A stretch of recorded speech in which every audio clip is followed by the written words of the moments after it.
crashes involving U.S. destroyers were avoidable Navy investigations. Washington, Reuters, 2 crashes in the Asia-Pacific region involving U.S. Navy warships and commercial vessels this year were caused by preventable errors by the sailors on board the ships, according to the results of Navy investigations released on Wednesday.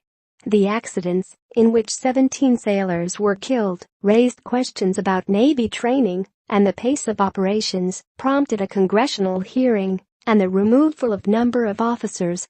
Both of these accidents were preventable and their respective investigations found multiple failures by watchstanders that contributed to the incidents, Chief of Naval Operations Admiral John Richardson said.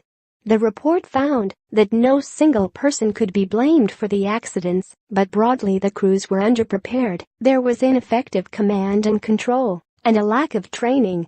The guided missile destroyer Fitzgerald almost sank off the coast of Japan after colliding with a Philippine container ship on June 17.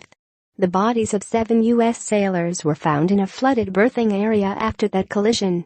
The Navy report found that there were a number of small errors that eventually led to the ship's crew not following standard naval procedures.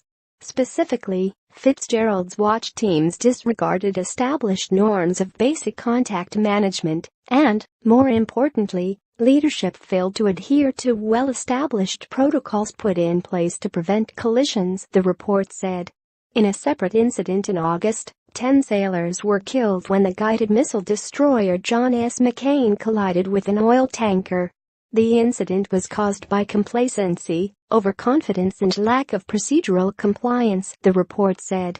It found that a major factor in the collision was the sailors not having enough of an understanding about the ship's control console. There had been a loss of situational awareness by the crew and they failed to follow nautical procedures as well, the investigation found.